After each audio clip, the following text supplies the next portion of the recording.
optional power plant on the Chrysler TC is a cross-flow 16-valve double overhead camshaft turbocharged 2.2-liter engine developed and manufactured by Maserati. Its turbocharger features a water-cooled center housing for improved durability. Multi-point electronic fuel injection is standard. The Maserati engine shares many components and systems with the Turbo 2 engine, which in turn is similar to the standard 2.2-liter Turbo 1 engine used on many Chrysler products. When diagnosing or servicing either engine, it is critical that you refer to the appropriate service manuals to prevent errors. The Maserati engine has many subtle differences in design, material, and layout in order to upgrade durability under the increased load this power plant is capable of developing. Although many parts are shared between the two engines, many parts look similar but are actually different. You'll see several examples in this segment of the video presentation. The electronic controls on the Maserati 16-valve are similar to those used on the Turbo 2 engine, except for the calibration chip, which controls the unique turbo boost, spark, and fueling requirements. The single module engine controller, located to the left of the battery, the diagnostic procedures and decision trees all function in the standard manner. You can find these procedures in the service manuals.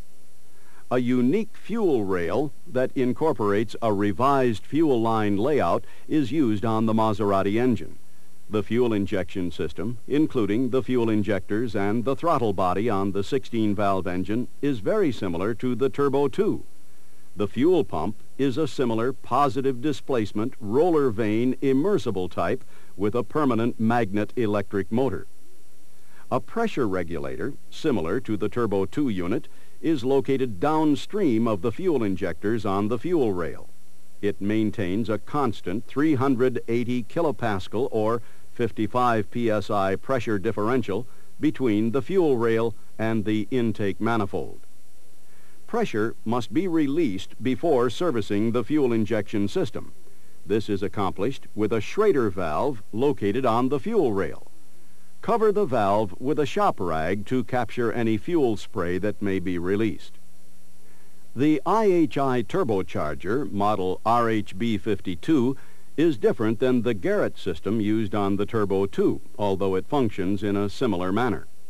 The wastegate actuator is serviced separately. Otherwise, the turbocharger is serviced as an assembly. The air induction path on the Maserati engine is unusual. Air enters the system from behind the headlights, passes through the electronics to cool them, and then is ducted to the air filter, exiting at the bottom. It is then ducted to the inlet of the turbocharger and exits from the discharge. It is then ducted to a pass-through on the air cleaner and on to the top of the intercooler. The air flows downward, exiting the bottom of the intercooler, and is then ducted to the throttle body. The throttle body is located between the intercooler and intake manifold.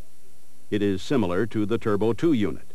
The assembly houses the throttle position sensor and the automatic idle speed motor. A unique throttle actuation mechanism is mounted directly to the throttle body. This assembly is serviced with separate components: the throttle body, the cable anchor bracket, and the linkage. The dual-tuned aluminum intake manifold is unique to this engine. It is positioned on the front side to allow the cross-flow configuration. This design increases volumetric efficiency and therefore engine power. The manifold absolute pressure sensor is connected to a vacuum nipple on the intake plenum. The charge temperature sensor is also mounted on the intake manifold. Both the map sensor and the charge temperature sensor feed data to the SMEC. The crankcase is vented at the rear of the intake camshaft. One of the most obvious differences between the Turbo 2 and Maserati engines are the cylinder heads.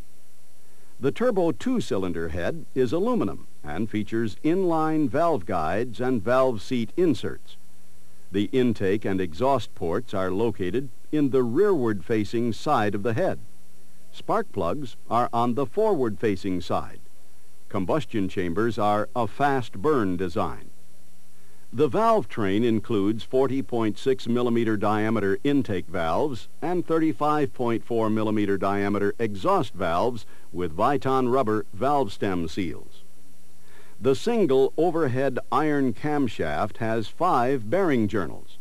Flanges at the rear journal control camshaft end play. A sintered iron timing belt sprocket is mounted on the cam nose, and a hydrodynamic oil seal is used for oil control at the front of the camshaft. The 16-valve Maserati cylinder head is entirely different. With 2 intake valves and 2 exhaust valves per cylinder driven by double overhead camshafts, much of the design comes directly from racing technology. All valves have bucket-type actuators. Notice that the camshafts are located over the top of the head bolts. This means the camshafts must be removed in order to remove the cylinder head. Both the intake and exhaust camshafts are identical and interchangeable. The drive sprocket is similar to the unit used on the Turbo 2. There are 2 keyways on the camshafts. It is critical to note that one keyway is used for the intake camshaft and the other keyway is used for the exhaust camshaft. These keyways are marked with the letter A for the Italian word aspirazione, which means intake, and S for scarico, or exhaust. The drive sprocket fits onto this keyway, locating the camshaft in its precise position. During reassembly, the sprocket must fit on this keyway correctly. The secondary ignition cables between the valve cover and the spark plugs have a spiral wound core similar to racing use. The 12 millimeter spark plugs are a style common with motorcycle applications. The valves used on this engine are also unique. The intake valves are 31.5 millimeters in diameter. The stellite-faced exhaust valves are 29 millimeters in diameter. Valve-to-valve broken belt clearance is provided. Another unique feature of the valves is that they are bucket actuated. Adjustment is performed by inserting or removing shims from the top of the bucket, a procedure similar to the one used on the 1.7-liter engine. The exhaust guides are bronze for extended wear in high temperature. Seals are used on both the intake and exhaust valves. The Maserati uses a unique cylinder head gasket that looks similar to, but is definitely not interchangeable with, the Turbo 2 head gasket. Although it is possible to bolt a Turbo 2 head gasket onto the Maserati, doing so will cause engine failure. The Maserati pistons are custom-made by Molle, a German manufacturer which specializes in piston design. The piston, pin, ring, and rod, the reciprocating mass, has been reduced in order to decrease engine vibration. The pistons are forged aluminum rather than cast aluminum, as are the Turbo 2 pistons. Both pistons feature a similar 87.5 millimeter diameter, but the Maserati piston has a notched head and bowl to provide broken belt valve-to-piston clearance. This design eliminates valve and piston damage should the timing belt break or skip a tooth. An arrow on the piston head points to the front of the engine. The deep dish pistons have a 7.3 to 1 compression ratio, compared with the Turbo 2's ratio of 8.1 to 1. This provides the ability to increase spark advance under full boost conditions. Both pistons feature full floating wrist pins with retaining clips. The pins are offset 0.9 millimeter to reduce noise. Rod bearings on the Maserati engine are slightly narrower than the Turbo 2's, another example of the engine's racing heritage. Main bearings on both engines are identical. The crankshaft is specific to the Maserati engine. It is forged steel and fully counterweighted with equal weight on both sides of the connecting rod. By balancing the crank in this location, the engine can run quieter and smoother with less vibration. The drive sprocket on the end of the crankshaft has the same trapezoidal tooth form as the Turbo 2. The engine uses a longer 145-tooth belt to accommodate the second camshaft sprocket. This single serpentine belt also wraps around the auxiliary drive shaft, which powers the distributor and oil pump. The drive sprocket is similar to the unit used on the Turbo 2, except that it is installed reverse of the Turbo 2. Look for the word front on the sprocket. An idler sprocket retains tension on the belt. The belt tightening procedure is similar on both engines. The cast iron block used with the Maserati engine is similar but not identical with the Turbo 2 block. They are not interchangeable. The Maserati block has the same machinings necessary for the Dakota truck motor mounts, but are used for entirely different purposes. One machining is for the intake manifold to block support strut. The other is used for the detonation sensor. Other components unique to the Maserati engine include the Harrison R4 air conditioning compressor and the mounting bracket which holds both the compressor and the alternator. Note that the air conditioning hose assembly is a one-piece unit that is serviced by replacement. The thermostat housing is quite different. This bleed valve is the high point of the coolant system. When filling the system, open the valve to bleed out trapped air. The power steering pump upper and lower brackets, brace, and heat shield are also unique to the Maserati engine. The water pump, oil pressure sending unit, and switch are conventional. An important difference is found on the starter motor bolts, which fasten the unit to the Getriag transmission. The bolt in this location is shorter than the others. Attempting to apply the incorrect bolt could damage the transmission case. This concludes Part 6 of this videotape presentation. To get the most benefit, you should stop the videotape now and turn to Part 6 in the reference book. Once you've reviewed the information there, you may either rewind the tape and watch this part again, or you may proceed to Part 7, which discusses the Maserati 16-valve engine disassembly and diagnostic procedures.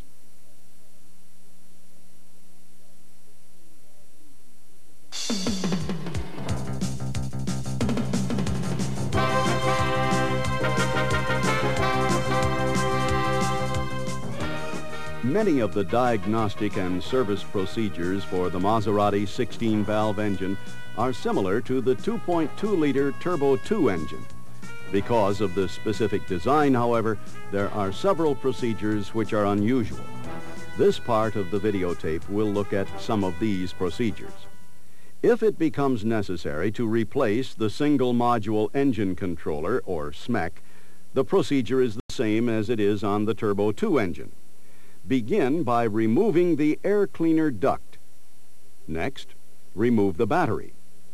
Remove the 14 and 60-way wiring connectors, but don't remove the grease from these connectors or from the connector cavity in the SMEC unit. This grease prevents moisture from corroding the terminals.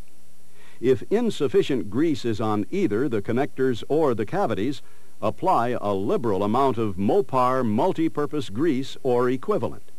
With the electrical connectors disconnected, the two mounting screws should be removed next.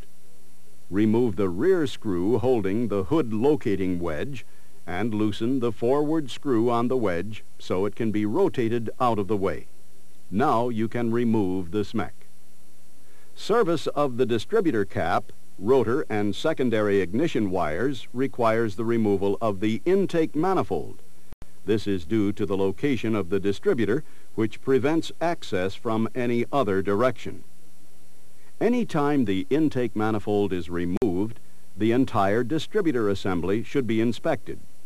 Remove the cap and inspect the inside for flashover, cracking of the carbon button, lack of spring tension on the carbon button, cracking of the cap, and burned or worn terminals.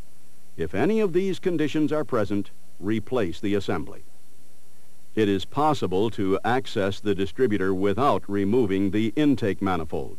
However, there is insufficient clearance for the cap to slide over the carbon button with the manifold in place.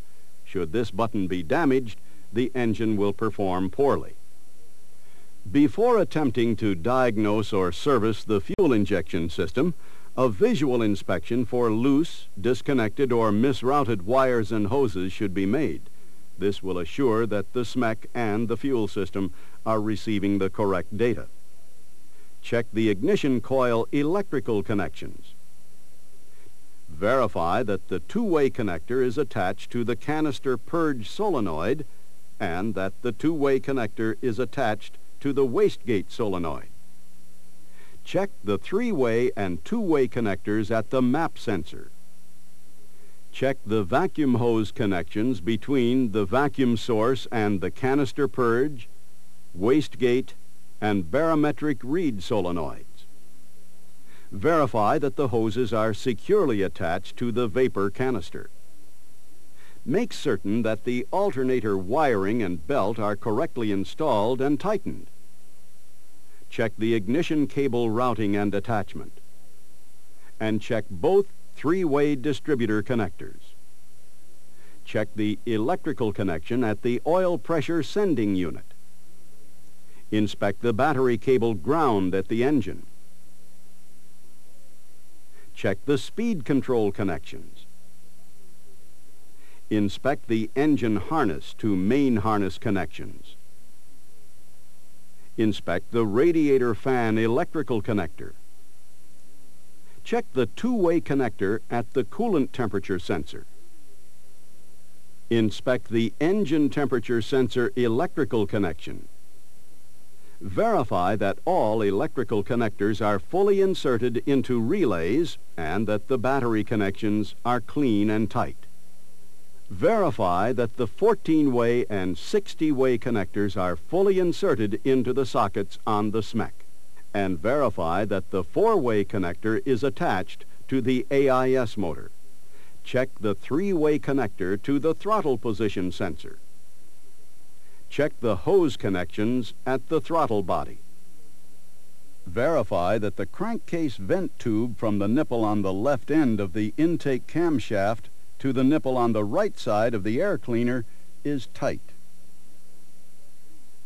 Check the vacuum hose connection between the vacuum source and the fuel pressure regulator. Inspect the two-way charge temperature sensor connector and one-way detonation sensor connector. Check the fuel injector's wiring connector. And check the heated oxygen sensor connector. Verify that the two-way connector is attached to the distance sensor. And finally, check the hose and wiring connections leading from the fuel pump in the gas tank. Make certain the wiring connector is contacting the terminals on the pump. Inspect the fuel filter connection. The SMEC has been programmed to monitor several different circuits of the fuel injection system. When a fault code appears either by flashes of the check engine lamp or on a DRB2 diagnostic tool, it indicates that the SMEC has recognized an abnormal circuit in the system. Fault codes indicate the results of a failure, but do not always identify the failed component. The most direct way of determining fault codes is with a DRB2 diagnostic tool. Always refer to the Powertrain Diagnostic Test Procedures Manual for descriptions of the various fault codes. For drivability fault codes, turn to the appropriate page in the manual and follow the instructions you'll find there. The first step in calling up a drivability fault code on the DRB2 is to press the F1 button. This will give you the current model year. To confirm the year, press Yes. Then to enter into the powertrain test sequence, press Yes again. To confirm the EFI turbo selection, press Yes a third time. And to indicate that the engine is not running, press yes again. Finally, cycle the ignition key on and off 3 times within 5 seconds.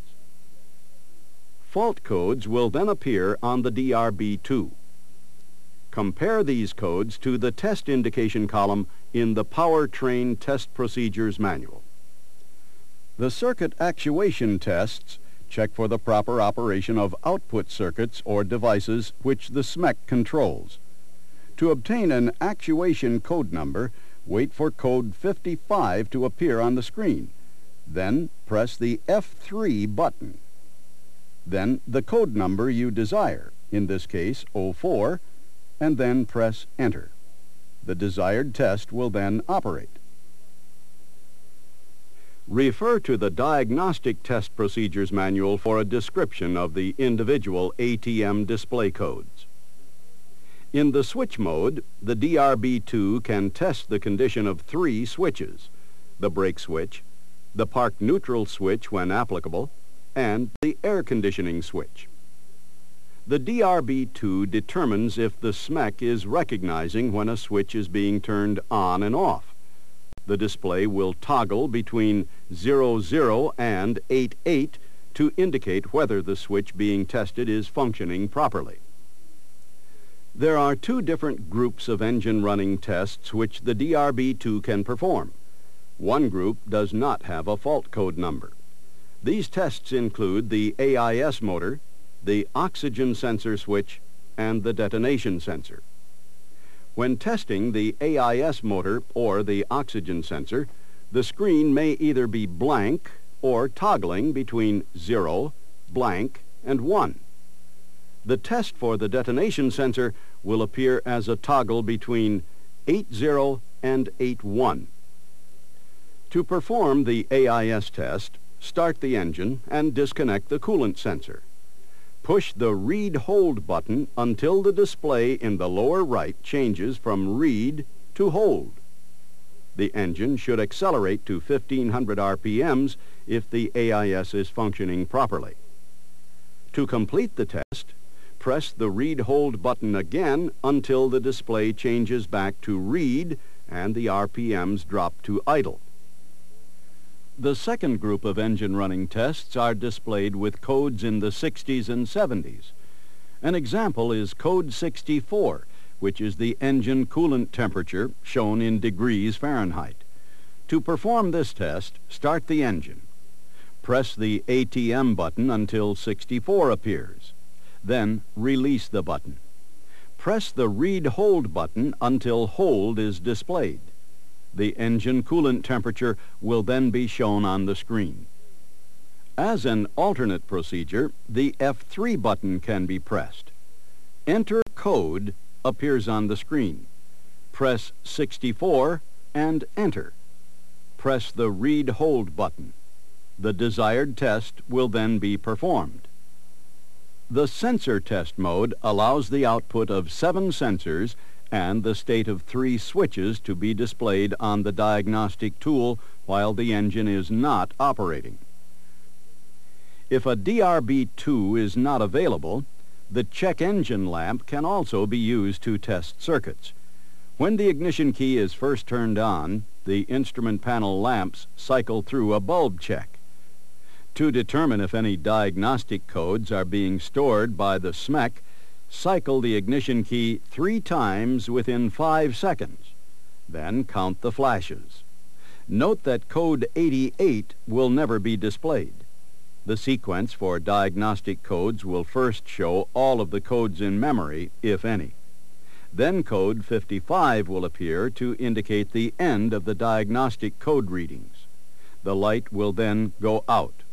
Refer to the manual to determine the meaning of each displayed code. After code 55 appears, 3 additional circuit tests can be performed. The check engine lamp will flash when the brake pedal is pressed, when the air conditioning switch is pressed, or by cycling the park neutral switch. To check the sync pickup, disconnect the black distributor connector and crank the engine. This will cause the check engine lamp to flash if the pickup is functioning properly. Before proceeding with the second half of this discussion of the Maserati engine diagnostics procedures, take a break here. Review the information presented in the reference book and watch this portion of the presentation again. Make certain you understand how to perform the diagnostics before proceeding with the next half, which discusses engine disassembly procedures.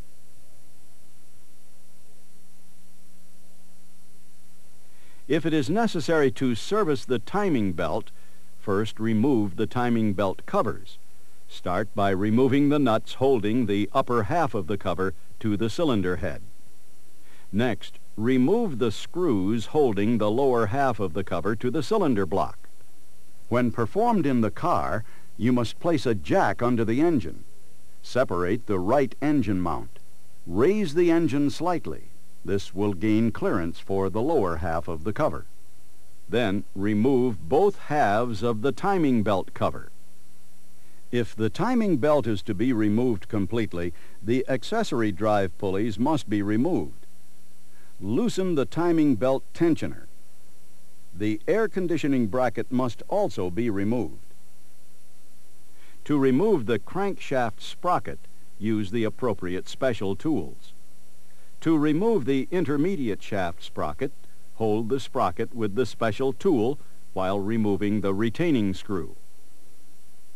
To service the crankshaft and intermediate shaft oil seals, two special tools are required. The shaft seal lip surface must be free of varnish, dirt, or nicks.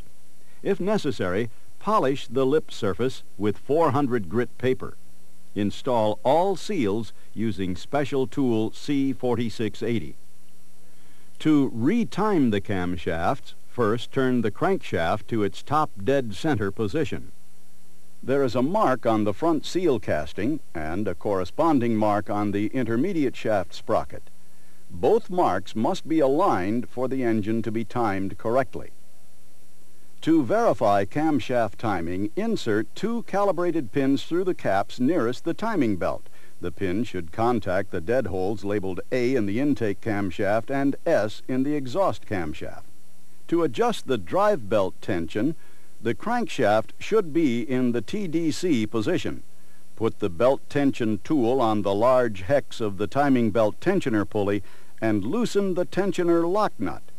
The weight on the tool will apply the appropriate tension onto the belt. Turn the engine clockwise from top dead center 2 crank revolutions to top dead center. Do not reverse rotate the crankshaft or attempt to rotate the engine using the cam or accessory shaft attaching screw. Then tighten the lock nut on the tensioner, holding the weighted wrench in position. To remove the cylinder head, first remove the cylinder head cover and baffle. When reinstalling the cover and baffle, clean all mating surfaces and apply RTV gasket material to the cylinder head cover rail. Be sure the spaghetti O-ring is in place. Then disconnect the dipstick tube. Rotate the bracket from the stud, being careful not to bend the bracket. The camshafts must be removed to access the head bolts. When removing the cylinder head bolts, it is critical to follow the correct bolt removal sequence. Failure to follow this sequence can distort the aluminum head due to excessive torque. This sequence is reversed when the head bolts are reinstalled. A special procedure is required to prevent distorting the heads. Before installing the head bolts, clean out each hole with an 11 by 1.5 tap. Lubricate each bolt with engine oil. Now the bolts can be tightened. First, torque all head bolts in sequence to 45 pounds-feet. Then, retorque all of the bolts using the same sequence to 65 pounds-feet. Repeat the sequence again and retorque all bolts to 65 pounds-feet. Finally, turn each head bolt an additional 1/4 turn or 90 degrees. If this final turn is not over 66 pounds-feet, the bolt should be replaced. With the cylinder head removed, it can be checked for flatness.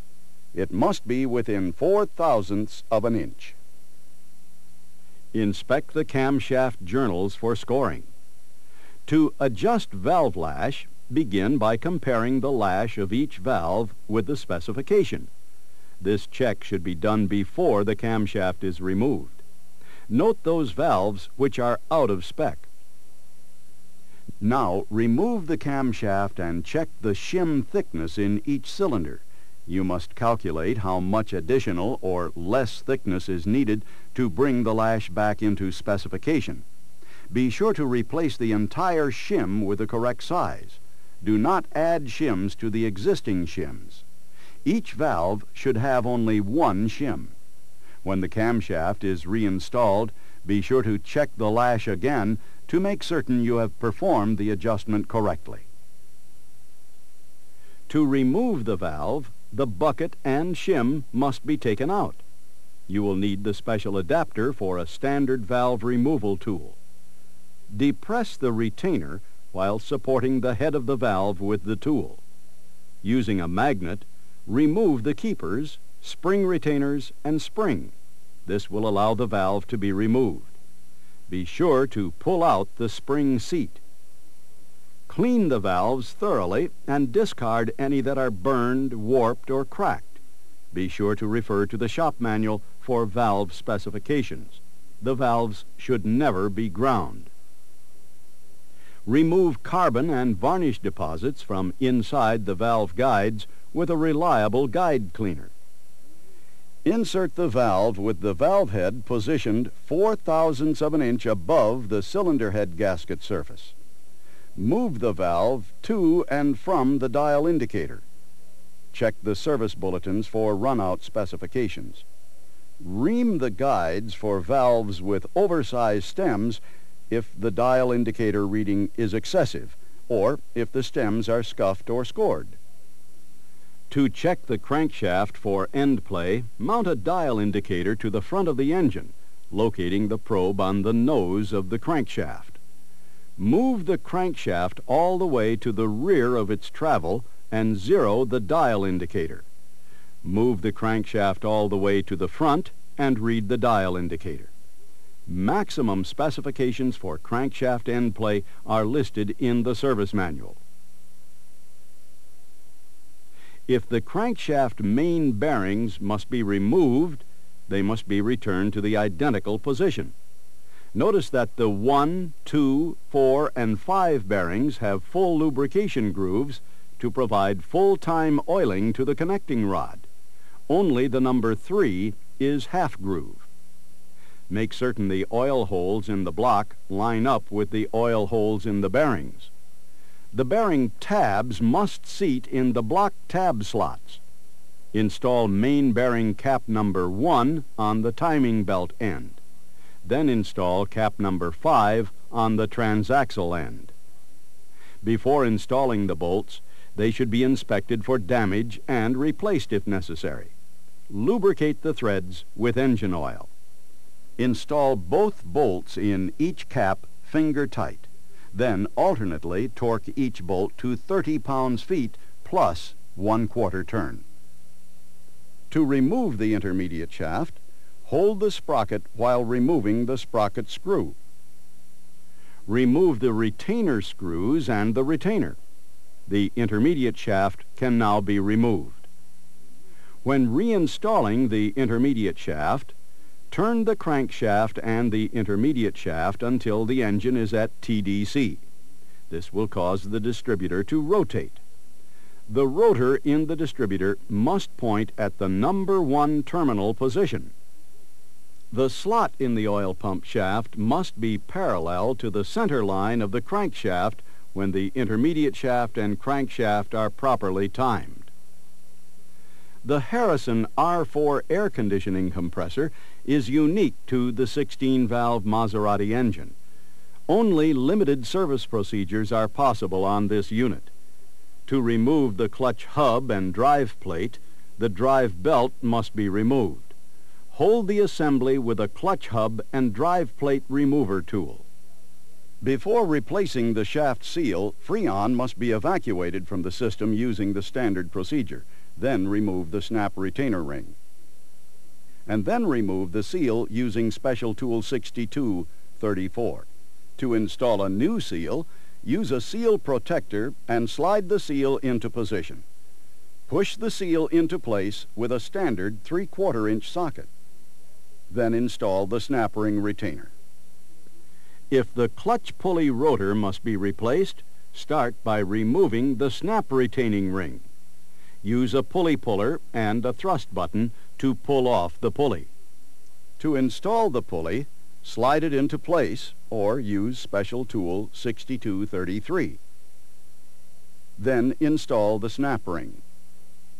When installing the hub drive plate, make sure the keyway is aligned properly. Thread the center bolt onto the shaft. Then turn the hex nut down, pressing the hub onto the shaft until there is a 20 to 40 thousandths inch gap between the frictional surfaces of the clutch plate and clutch rotor. Now install a new shaft nut with the small diameter boss of the nut against the crankshaft shoulder. Hold the clutch plate and hub assembly with the holding tool and tighten the nut to 10 pounds-feet. This concludes Part 7 of this videotape presentation. To get the most benefit, you should stop the videotape now and turn to Part 7 in the reference book. Once you've reviewed the information there, you may either rewind the tape and watch this part again, or you may proceed to Part 8, which describes the engine removal procedures.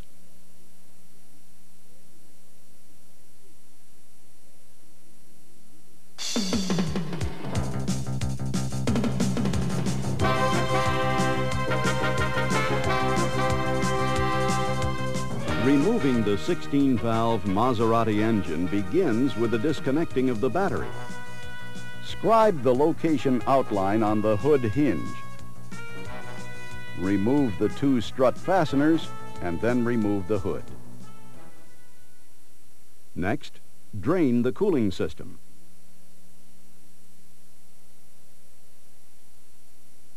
Remove the upper and lower radiator hoses between the radiator and the engine.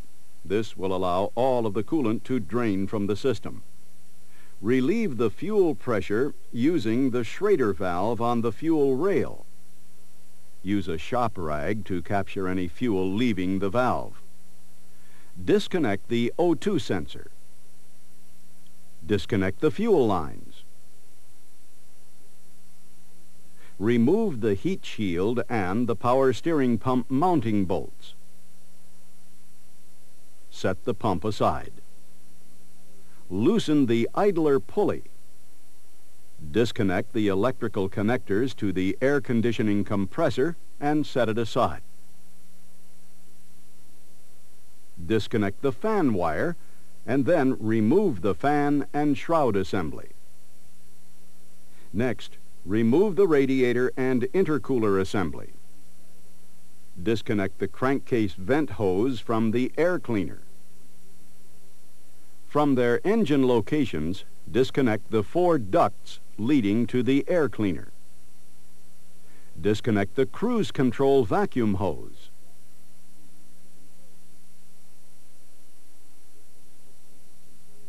Remove the air cleaner housing and hoses. Disconnect the accelerator and cruise control cables. Disconnect all electrical connections at the engine, including the ground strap at the left inner fender. Now disconnect the clutch cable and both shift cables. Disconnect the vacuum harness and lay it aside. Disconnect and remove the right motor mount nut. Unfasten the left gas strut cover, nut, and bolt. Now the vehicle can be raised. Disconnect the exhaust pipe at the turbocharger outlet. To remove the wheel hop damper, pull the through bolt out of the eye at the bottom of the strut. Disconnect the heater hoses. Now the drive shafts must be removed. Start by removing the tire and wheel assemblies. remove the clamp bolt securing the ball joint stud into the steering knuckle. Separate the ball joint stud from the steering knuckle by prying against the knuckle leg and control arm. Be careful not to damage the ball joint or the CV joint boots. Separate the outer CV joint splined shaft from the hub by holding the V housing while moving the knuckle assembly outward. The inboard CV joints have stub shafts splined into the differential side gears or splined into the intermediate shaft on the right side. Half shafts and intermediate shafts are retained with spring circlips. Caution: do not pull on the drive shafts. The intermediate shaft can remain connected to the transaxle. Remove the right inner splash shield and the right engine mount lower nut. Remove the front engine mount through bolt and nut. The bracket must also be removed. Position an engine stand and lower the car onto it. The stand used here is a prototype. You can use a standard engine stand for this procedure. Remove the long bolt through the yoke and insulator on the left engine mount. Remove the right insulator through bolt. This will put the full weight of the engine on the fixture. Now raise the vehicle from the engine. Check it carefully to make certain all components clear the space without damage.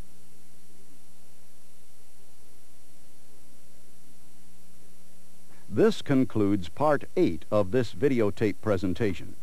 To get the most benefit, you should stop the videotape now and turn to Part 8 in the reference book.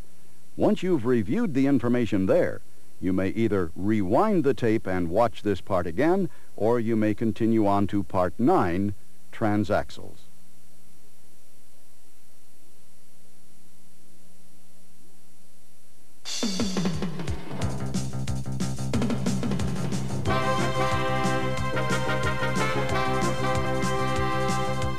Two different transaxles are offered on Chrysler's TC by Maserati. Cars equipped with the standard Turbo 2 engine have the A413 Torque Flight automatic. Those cars with the optional Maserati 16-valve engine get a special high-performance 5-speed manual transaxle manufactured by Getrag. The Getrag Model 284 transaxle is designed for durability under the loads generated by the 16-valve engine. It has many features that will be appreciated by the performance-oriented driver. Gear ratios, for example, were selected for improved acceleration throughout the entire power band. All gears are the perfect involute helical style to reduce noise, and larger diameter synchros decrease shifting effort. A distance sensor on the case gathers data needed by the speedometer and odometer. It also supplies information to the SMEC for idle control and other functions. A huge Luke 250 clutch provides improved torque transmission. Because of the large contact surface, clutch pedal effort is reduced from the 31 pounds of Chrysler's heavy-duty performance A555 transaxle to only 26 pounds. A Grand Haven shifter unit has been specified for the Getrag. This system features shift throws that are 20% shorter than the A555. That, combined with the reduced clutch pedal effort, will be much appreciated by enthusiasts. The Getrag has a different shift pattern, which eliminates the need for a lift ring reverse lockout. The transaxle is serviced as an assembly by replacement only. Few service procedures are possible on this unit due to its precision, heavy-duty construction. The procedures are limited to replacing the speedometer pinion, servicing the shift lever and the vent cap, the throwout bearing, the clutch fork, pivot bushings and seal, and the differential seal. The Getrag 5-speed uses SAE 5W30 engine oil as a lubricant. Should removal of the transaxle be necessary for exchange purposes, it is not necessary to remove the engine. The first step is to disconnect the negative battery cable. Next, install a lifting cable to the exhaust manifold on the left rear of the engine. Install an engine support fixture. Next, raise the car and remove both front tire and wheel assemblies. Remove the left front splash shield. Disconnect the clutch cable by removing the keeper. Disconnect the two gear shift cables from the shift levers. Loosen the gear shift cable yoke and remove the cables. Notice that the cables are retained by this yoke. Remove the left engine mount from the transaxle. Now, remove the anti-hop damper from the crossmember bracket. This damper is unique. Do not remove the bracket from the transaxle. Following standard procedure, remove both drive shafts. Note that these drive shafts are unique to this car. They are stronger and more torsionally rigid than the Turbo 2 shafts in order to withstand the improved acceleration forces of the Maserati engine. Remove the fasteners retaining the transaxle to the engine. Then lower the transaxle from the car. This concludes Part 9 of this videotape presentation. To get the most benefit, you should stop the videotape now and turn to Part 9 in the reference book.